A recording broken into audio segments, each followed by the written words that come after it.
I'm falling hard for my ex-wife's sister, but I don't know if I can risk telling her after everything we've been through.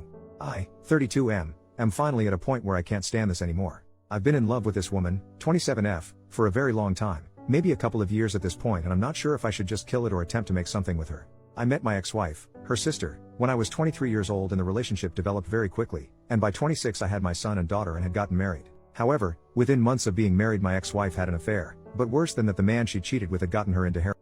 After confronting her on this, she said she was going to get help, but instead she left in the night. I haven't heard from her in 4 years, and last I've heard she's still with that guy and are homeless in Las Vegas. Not sure how true that is, but being focused on holding it together for the kids, I really don't have the time to chase her down, nor do I even want to after what she pulled. I ended up getting a divorce in absentia. I did however maintain a very positive relationship with my in-laws after the fact. Every other weekend my kids stay over with their grandparents on that side, and they pretty much treat me like a son still. I still go to parties at Christmas and I'm reasonably liked by the family. Nobody talks about my ex anymore, mainly to not worry my kids. My oldest, my son, is very hurt by his mother leaving. He's 9 now and I've had to get therapy for him after he told me he hoped his mother was dead. She had been getting verbally abusive towards the end, which was when he was around 5 or 6. Anyhow, in the year following my ex leaving, her sister and her boyfriend had started coming around a lot to see the kids. They knew I worked a lot and would babysit and call it practice, as they wanted to have children of their own. My kids loved them and were spoiled by them, which I didn't mind because we all needed a little positivity. They got married and were very in love. However, her husband was unalived in a workplace accident shortly after the birth of their daughter. It has been extremely rough and painful for everyone involved, as one can imagine. I followed my sister-in-law's example and began to take her daughter to give her time to herself if things got too hard to deal with or she needed alone time. She's been in grief counseling for a few years, but she still wears her ring and has told me she can't ever imagine dating again. I talk to her about him frequently and she's gotten to a better place, but she's still very much in love with him. I can't imagine that sort of pain. Over the last 2 years we've been a more constant figure in each other's lives. My kids love their aunt and I have her over for dinner a couple times a week. My daughter and her daughter have become close and love being around each other, so they have sleepovers. I've moved on from my ex by this point, but the idea of dating possibly someone dangerous as their mother has kept me out of the dating scene. I don't know when it happened, but slowly I began to get soft on my sister-in-law. She's a great mom for what she's had happen to her. She's one of the sweetest people I know and her sense of humor always leaves me laughing and happy.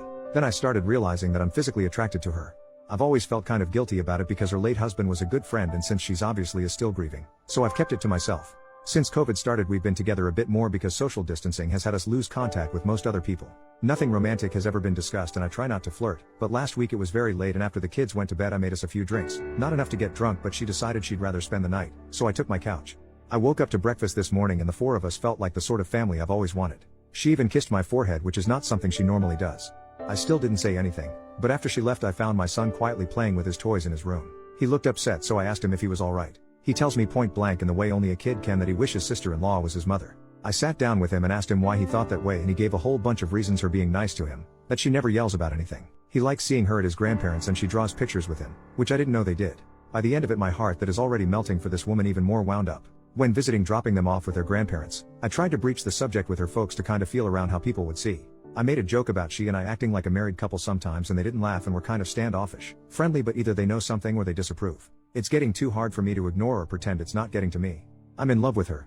Either I've got to kill it and find some way not to think of her, or I have to find some sort of way to navigate through this situation and tell her everything. If anybody out there has any insight on how to approach a widow, especially one who is married to a friend, with this sort of intention, I could really use your help. First update, 2 days later. Oh my god, this really blew up. Firstly, I'd like to thank everyone who gave me advice on how to proceed and ideas and things I could maybe say to my former sister-in-law. What I ended up doing. Shortly after making the first post, I remembered that my children were spending Sunday night over at their grandparents' house, and typically when they do this, my niece, sister-in-law's daughter, will join them. I allow these bi-weekly visits because I think it's important for them to maintain a healthy relationship with their mother's parents. And sister-in-law lets her daughter go because she enjoys playing with my daughter. Well, I realized we'd both have a free night.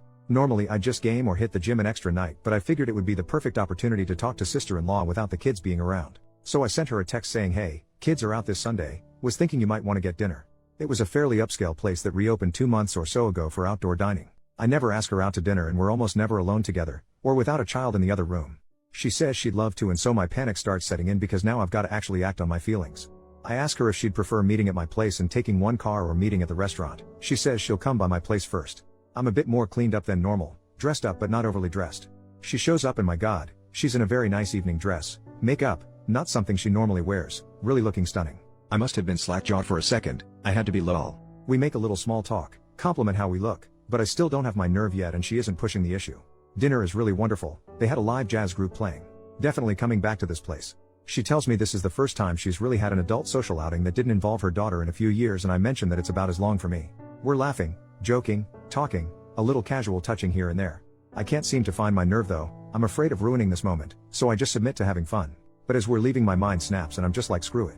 And when we stand to go back to the car, I give her my arm and we walk back to the car arm in arm, no awkwardness, nobody mentioning that it's happening. I open her door for her and I plan on driving her back to her car. As I open the door, she stops me. Looking sort of nervous, she just outright tells me to stop and that she wants to kiss me. There was no alcohol at dinner, so this is all her. So I pull her in and we kiss. I can barely describe how wonderful it felt to finally touch her. Well, the kissing goes on outside this restaurant with her leaned against my car for at least a half an hour. When we finally break, we share a few more dreamy looks before we get in the car and drive back to my place. She's holding my hand as I'm driving. I don't think I've ever been happier. I confess to her that I've started having feelings for her a long time ago, but with the terrible things we went through, I didn't want to scare her away. She tells me that she's carried a torch for about 6 months herself. At that time I had gone on a couple Tinder dates, and since we were just friends, I described what a mess of a time those dates were. She tells me she began feeling intensely jealous and angry that I was seeing these girls, and it was about that time it clicked in her mind that she had somehow developed feelings for me. As it turns out, I didn't approach her because of her late husband, and she wasn't approaching me because she was afraid I'd see too much of her sister, my ex-wife, in her and start to resent her for it. I invited her in after we got back home and we decided to try and fight off the desire to jump straight into bed, and just sat on the couch snuggling and talking about what we would need to do to make this a working relationship. There were some really teary moments there. We of course talked about her late husband a little and where she feels in the grief process, saying I don't want to rush her and that I'm not going anywhere if she needs time. I'll wait as long as she needs me to. She says that she feels like she's in a place where she could love again, that she's long past feeling guilty for having feelings for me. It was something she struggled with. She then brought up her sister, and the obvious questions a few people asked in the comments. What would we do if X ever decided to show her face around here again or try to get back into my kid's life? What if she comes back reformed and apologetic? Would I take her back? I told sister-in-law that's a hard no, that I've forgiven her for cheating on me, but I will never forgive her for what she did to my son. He was quite a sunshiny and happy boy before his mother started cheating, using, and lashing out at him. He's doing better now, but for a long while his behavior and negativity for somebody so young troubled me. Sil was concerned how he might react to her, as unlike our respective daughters, he is old enough to understand everything. I told her not to tell him as it might embarrass him, but not too long ago he told me his wished his aunt was his mom instead. We said we were going to take it slow and not go too fast with things, but the kissing started again, and since we were in private this time, we gave up the fight to stay out of the bedroom. I have had fantasies throughout the duration of my feelings for her, and getting to pet her face in the morning was one I finally got to live out. Moving forward, we are going to establish date nights and work on building on our already strong foundation. When we inevitably tell our folks we're a couple, we're going to do it together. But that's where I'm at. That's it, that's my update. If this subreddit allows, maybe I'll do another to say how the parents, in-laws, and kids take the news. 2 years of wishing she was mine and now she is. Better not screw this up. Second update, 7 days later. I am referring to my ex-wife as Jessica and my sister-in-law, who I had been calling sister-in-law, to Sylvia because funny. Well, we've told everyone, and for the most part it's gone over fairly well. When our respective kids were with my in-laws, Sylvia and I went to go see my parents. They've met her a handful of times, but they don't really know her too well, as my in-laws and my family rarely attended mutual functions. They at least recognized who she was. My dad isn't a particularly sentimental person, so I have no idea what he thinks about it, but my mother is on board. She did ask, does Jess know? And we told her that I haven't even spoken with her in 4 years and Sylvia hasn't heard from her in 2, that we'd cross that bridge when we got to it. Other than that, my folks just seemed happy for me. Yesterday we attended a small family gathering for Labor Day at my in-laws. We knew the reception here would be a little more chilly as they're all also related to my ex-wife. My parents did us the favor of taking the kids to the zoo for the afternoon and ice cream too. We arrived at the party together and of course everybody is wondering where the kids are. Felt like a million things were telling me not to do this, but I took her by the hand and we both explained the kids were not here because we intended on telling everyone that we are now a couple. This wasn't a huge crowd, maybe like 8 people, but it really felt like I announced it to a stadium. I don't know how we expected it to go, but several of her aunts were very pleased with this. We got some hugs. At first nobody even mentioned my ex-wife. They were just happy because they had all settled on Sylvia just never dating again. It was only mother-in-law that caused any issues. She told the party that she knew we were an item because I was always giving her puppy dog eyes, and told them Sylvia talked about me nonstop. She asked for how long we had been dating in secret and I told her only a week. She scoffed and told me that she didn't think starting a relationship off by lying would be a smart move. She then accused, albeit it in a joking manner to the guests, that Sylvia and I had vanished at a pool party in June to smooch. Her mother and father asked to talk with us after the party and asked us just how serious things were, and like my parents asked whether my ex-wife knew or not. When I said no and that her opinion shouldn't matter given she abandoned her family 4 years ago, they said they would be more comfortable with everything if I was to tell Jessica that I am now dating her sister. They are both intensely afraid that my ex will return sober and renewed, make an attempt to make amends, discover that I am now in love with her younger sister and relapse. It sounded to me as if they knew something I didn't, and as it turns out Jess has been calling and talking to them for a year now and they just haven't told me. I was upset they kept this from me. Sylvia was very upset too, because not once after her husband's death has Jess ever tried to call her. They show me her Facebook profile, the one she blocked me from, and there she is looking pretty normal, not like a burned out husk. I have to admit that seeing her not looking like the junkie she became when she left made me feel a little better, and Sylvia too. Her parents kept their contact with her a secret because she is ashamed of what she's done and feels that she's deserved to lose her kids and couldn't face them after all that happened. Sylvia's parents gave me her phone number and asked that I please call her and speak with her. I told her that my feelings for Sylvia are real and there is no chance I reconcile with Jess. Father-in-law seemed to nod in approval, but mother-in-law honestly looks like she was hoping we'd fix things. After we left, I talked to Sylvia about it, and though we discussed it before, a circumstance where Jess returns, we decided to revisit the conversation in light of these new revelations. I told Syl that I am in love with her, my whole heart is hers, and that my feelings of love for her are something deeper and stronger than anything I ever felt for my ex-wife. She ends up crying from the stress of the situation, anger with her parents for keeping secrets, and anger with her sister for not calling her or offering condolences at all after her husband's death. She then admits that she is afraid I might leave her if her sister returns, and I assure her this will never happen. It took some long hugs and a lot of kisses to smooth over the situation, but by the time we went to pick up the kids, we were holding hands together again and feeling more connected than ever. She's been spending the night at my place pretty frequently since we've been together. So the kids don't see anything. I've been setting my alarm for 5 in the morning, getting up and moving to the couch.